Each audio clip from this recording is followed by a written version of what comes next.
These bell sleeves are very distracting.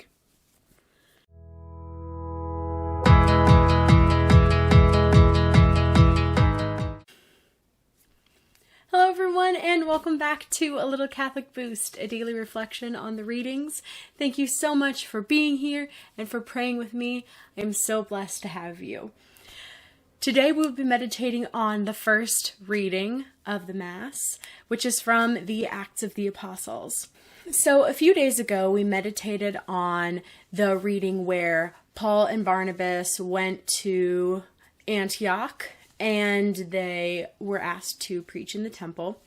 And so today we're kind of picking up on that story from after Paul spoke at the temple and the reaction of the Jews, which was not great. We see it all throughout the New Testament, the arrogance of the Jews. It was interesting because I actually heard in Mass the day that I had read through the beginning of this reading where Paul's speaking in Antioch.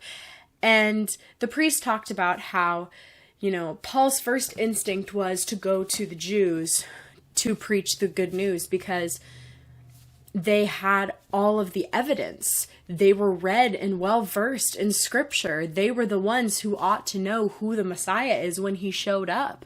So Paul was like, of course I'm going to preach to my fellow Jews about who Jesus is because it'll just make so much sense to them. But that didn't end up being the case, did it? Because they were the ones leading the charge to crucify him. I think that readings like today's, where we see Paul and Barnabas being conspired against by the Jews, and when you see the persecution of the early Christians in a lot of these readings from Acts, I think it calls us to meditate on spiritual pride. Because at the end of the day, spiritual pride is what led the Jews to crucify Christ. They were so convinced that they knew who God was, and only their rules and their traditions and their people even could contemplate who God was. And the greatest temptation with spiritual pride is to treat God as though he's a possession, something to be had. But God isn't a thing to be possessed. We don't learn about God. We don't know who he is. We don't read books and watch YouTube videos and listen to podcasts and what have you to have God, to grab onto him, right? And to possess him, to hold him and lord him above others. We learn more about God to love him better and to bring others to love him better. And if you read the entire scripture passage for today, we see that it's the Gentiles who are rejoicing at hearing the good news and that the kingdom is open to them. And that's what true grace and true faith ought to do. The Lord came to be a light to the Gentiles, as the scripture says, and they're ecstatic. And the Jews are the ones who are persecuting these Christians.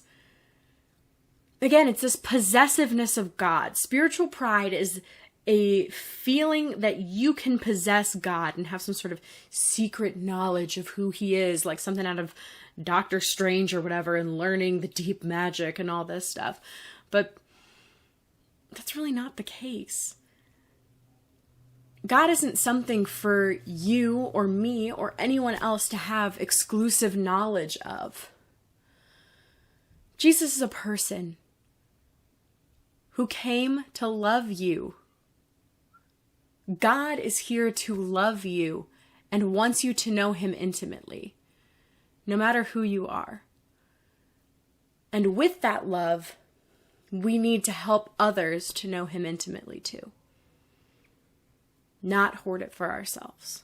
Because love doesn't diminish as it grows. Love is meant to be a gift and to be shared. That is all that I have for you guys today. Thank you so much for watching. Please make sure you like, subscribe, comment, share, hit the notification bell. Tell me about what you thought of the readings. Please, I encourage you to read it. It's wonderful. And follow me on Instagram. Hit me up. Talk to me. I don't really know how to use Instagram. I'm not going to lie.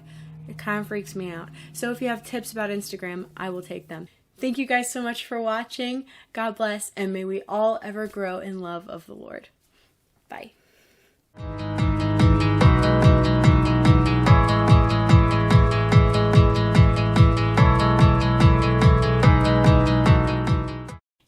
And, goodness. I don't know why. Okay.